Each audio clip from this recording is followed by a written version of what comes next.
Gondolas on Anach Moor near Fort William whisk you up to one of the highest mountain playgrounds in Britain. From the tranquility of the pine forest, you emerge into another world, a world of snow and ice.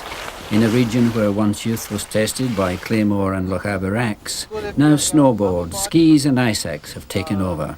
Don't do like this.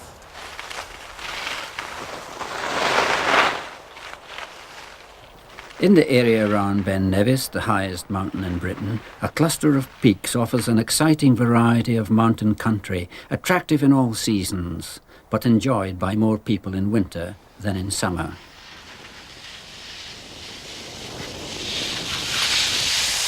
The physical challenges of this mountain country are nowadays for leisure and pleasure, but they've been used for more serious purposes. The Commander Memorial near Spian Bridge stands in permanent vigil as if awaiting for further hostilities. Close by at Achnacarry was the famous Commander Training Centre.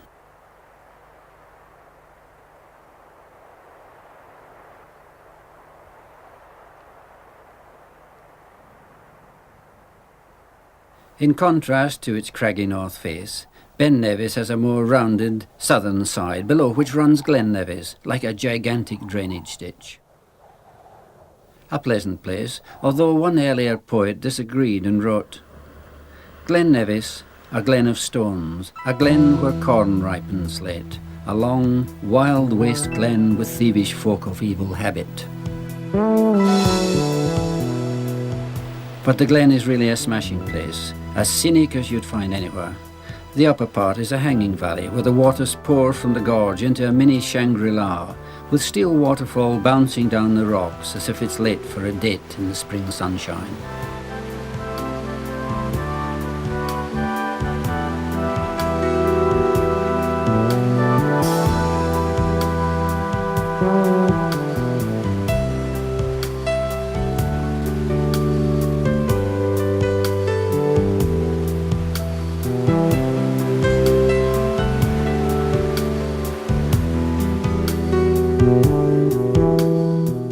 Fort William's most famous historical pile is Inverlochy Castle, what's left of it. Close by in 1645, the Battle of Inverlochy took place between the Covenanting army led by Campbell of Argyll and that daring general the Great Montrose and his royalists. Montrose, though outnumbered 2-1, hammered Campbell's men. Fort William is on the West Highland Line. Here the steam train begins its journey to Mallaig. As well as rain, Fort William is famous for its aluminium, and these pipes, which burrow under Ben Nevis, carry water to the smelter for hydroelectric power. High above, two climbers get to grips with Tower Ridge. The first ascent of this Ben Nevis climb was made in 1892 by the Hopkinson family. Far below our climbers is the western end of the Caledonian Canal, which connects the North Sea to the Atlantic. Our train crosses on its way westward to Mallaig. Beyond is the flight of 8 locks known as Neptune's Staircase. The canal was the creation of the great engineer Thomas Telford. Work began in 1803 and took 19 years. The canal runs through the Rift Valley of the Great Glen and links 3 lochs which add to its attractions for cruising. When Macbeth was killed in 1057, his body was brought here to Corpach for shipping to Iona. Corpach means place of the dead, and it isn't exactly swinging today. Nearby is the River Lochie, a fine salmon river, and on its bank stands Torcastle, said to be the home of Macbeth's general and henchman Banquo, Thane of Lochaber and celebrated ghost. Banquo's walk by the river still feels as peaceful today as it must have been for Banquo when he took his morning strolls. Banquo, are you walking over the hill and down by the river? Banquo, could it be you're walking there still and will be forever?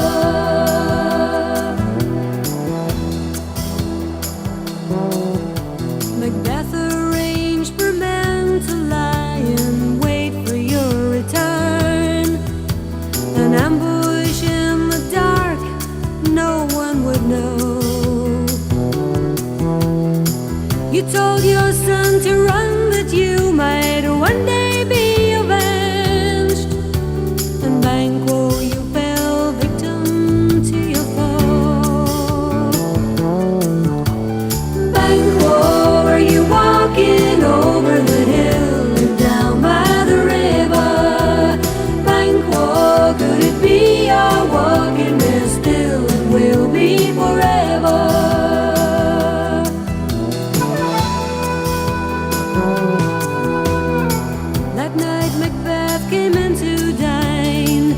Up to take his place, your ghost arose and sat down in his chair.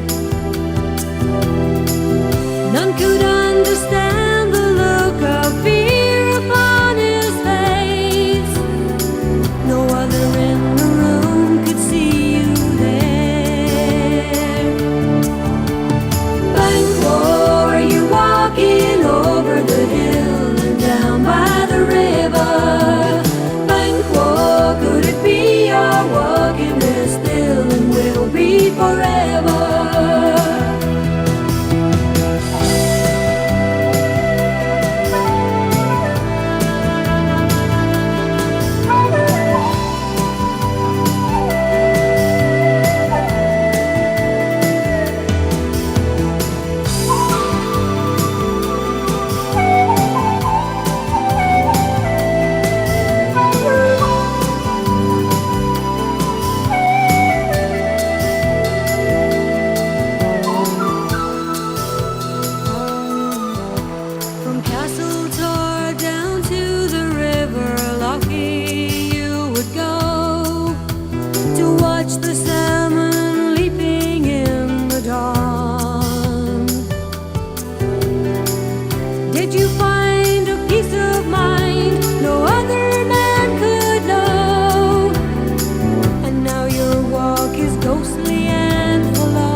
We'll go back up and have a look at Tower Ridge, a great steep spur jutting out from the north face of Ben Nevis.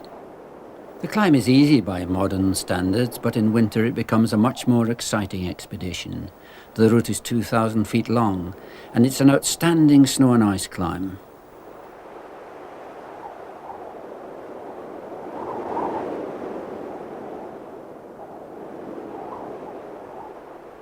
Chucky and Sandra are on the Great Tower, one of the humpbacks on the ridge.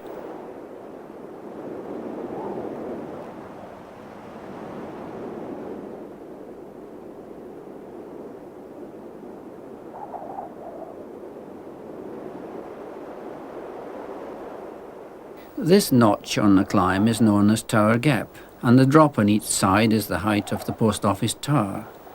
The extra skills and risks of winter have made Scottish ice climbing so popular that in winter these cliffs will resemble a great white ant hill, alive with climbers from all over the world. But in summer, they are deserted.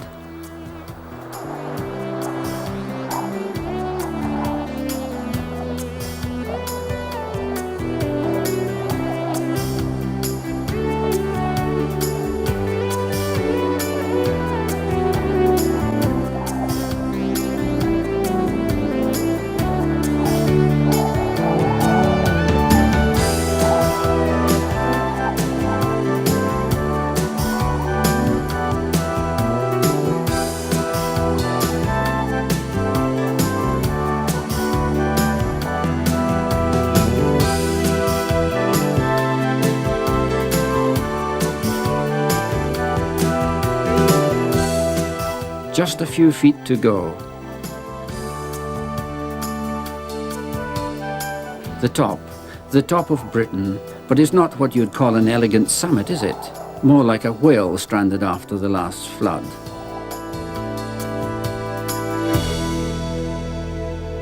This climber is heading for the summit of the Ben, on a track up the less rugged side of the mountain. He's an experienced climber and a member of a mountain rescue team. He likes climbing mountains, but he enjoys coming down better. The track was built for the Summit Observatory, which was in use from 1883 to 1904. This path had its first ascent by car, a Model T Ford, in 1911. A channel had to be cut through the snow on the plateau to reach the summit. After descending, the Model T was driven back to Edinburgh. I wonder how many modern hatchbacks could do that today.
The train now skirts Car Park and follows the shore of Lochaber.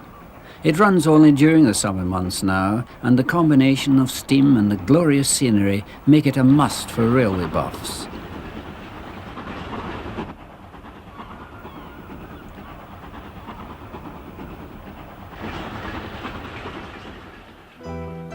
To the north of the line is Lochaber, hidden in the mountains as if it was antisocial. It's the deepest fresh water in the British Isles, reaching over 1,000 feet down, and is home to Morag, a legendary monster who has been around as long as Nessie of Loch Ness. These wooded hills, monuments to the great vanished Caledonian forest that left behind the bare hills, had their uses as hiding places. After Bonnie Prince Charlie lost the day at Culloden, his supporters scattered. One of them, Lord Lovat, hid in a hollow tree here, but the Redcoats found him, and the next year, at the age of 80, he lost his head at the Tower of London.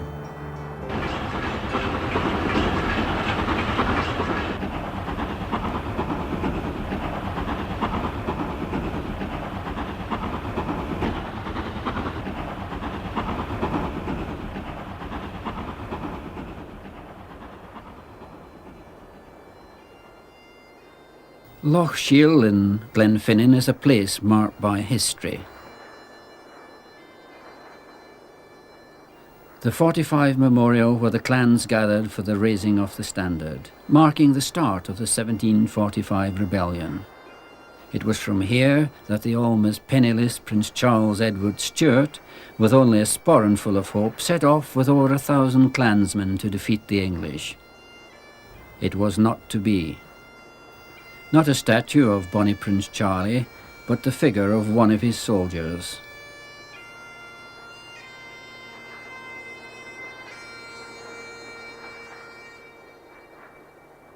The viaduct was designed by Robert McAlpin, who was known as Concrete Bob, Glenfinnan's work of art in the middle of what is definitely not a smokeless zone.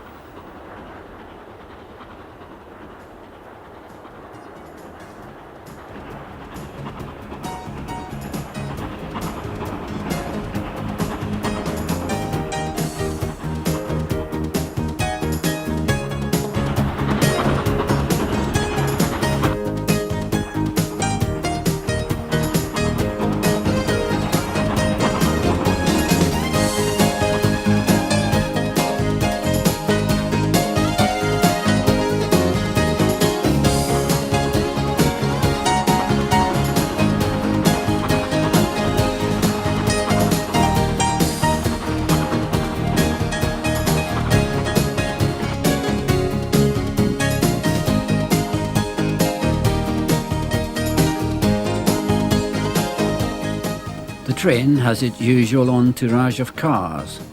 Wherever road and railway are close together, the local buffs crouch to get their photographs and then hurry up the road for the next photo opportunity.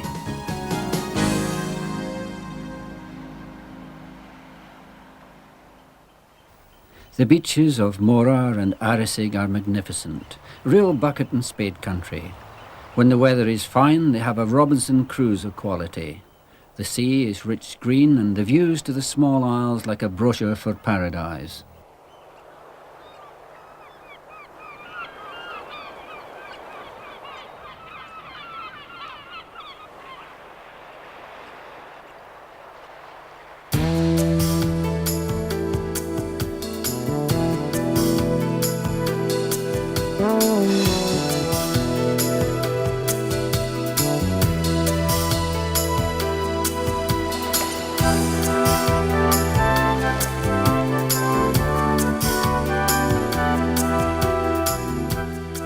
Southwards we head towards Castle Tyrone, a Clan Ranald stronghold.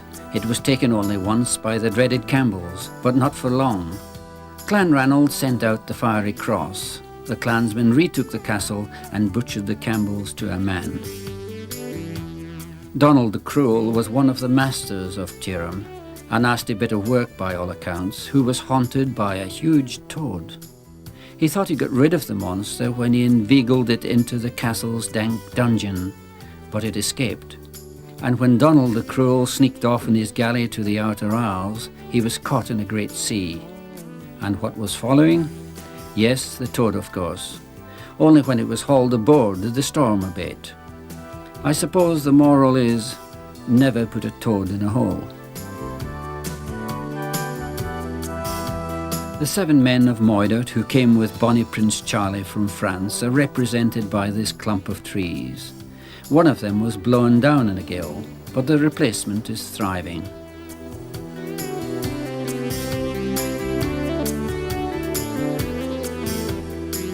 At the bottom end of Lochaber is St Finnan's Isle, a tranquil place. It's said that people were buried on islands like this to prevent wolves from digging up the bodies. One of 5 surviving bronze bells in Scotland. It is perched here on the high altar for over 250 years. Only once has it been taken from its place of rest by redcoats, but it was returned, for there is a curse preventing its permanent removal.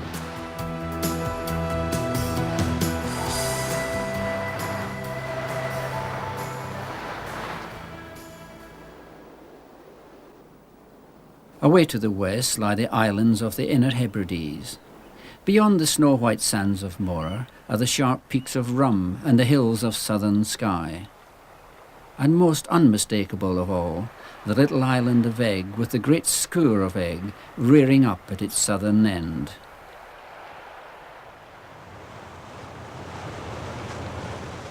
Ardnamurchan, the most westerly point of the Scottish mainland. Indeed, the most westerly point of the British mainland. The name means Point of the Great Ocean.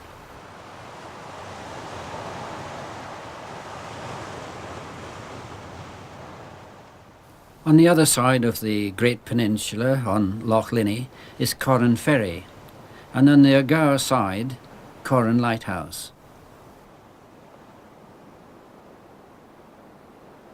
From here, just south of Fort William, the ferry gives access to the forgotten quarter to the west, the wild and lonely hills of the Ardnamurchan Peninsula.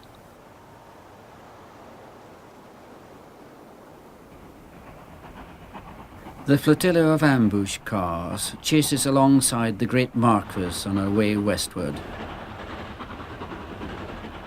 For those who haunt railways with poised notebooks, the Great Marquis is a K4 Class 260 locomotive, 3-cylinder job. The engine and some of her classmates served on this line in the 30s. Steam trains stopped running on the Fort William Mallaig track in 1950. Now such engines are lovingly restored by preservation groups, much to the neglect of wives and girlfriends.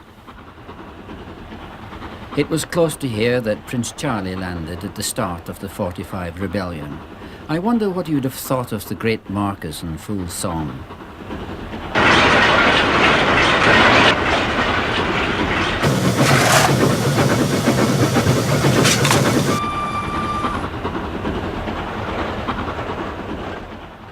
Ben Nevis has a fascinating history. Like all big mountains, it can be both blissful and savage. In fact, 2 interpretations of the name are Venomous One and Heaven. Take your pick, depending on the day. An observatory was established on the summit in 1883 and operated for 20 years. Later it was used as an hotel, in a place that averages 160 gales a year. A dedicated amateur Met man who rejoiced in the name of Clement Rag made a daily ascent of the mountain for over a year regardless of weather. This was before there was any track to the summit. He was dubbed the Inclement Rag by his associates. All that remains of the old observatory are these ruins and a gully called Gardelou, from the French Gare de l'Air, where they heaved the rubbish, a mountain echo of the cry of Edinburgh housewives tipping their slops from the tenements of the old town. The Ben is connected to its neighbour Carnmore Jerrig by a rough pathway in the sky, the Carnmore Jerrig Arete.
The great Marcus charges furiously westward at 60 miles an hour, alarming the sheep, while in the high tranquility of Ben Nevis, our other climber has reached the top of Five Finger Gully, a notorious rocky slit on the south side of the mountain which ensnares climbers and tourists every year.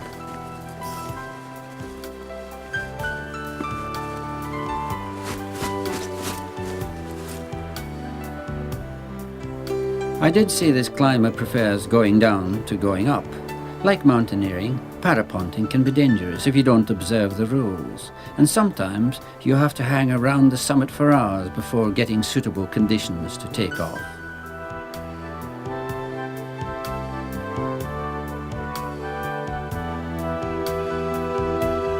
In the background, the dogleg of Loch Linney and Loch Eel.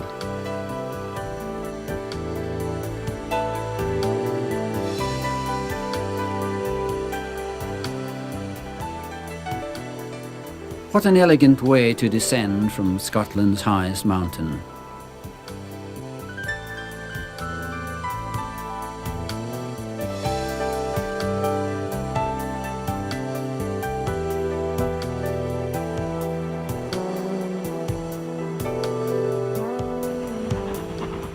The great Marcus approaches the end of its journey at the fishing port of Mallaig.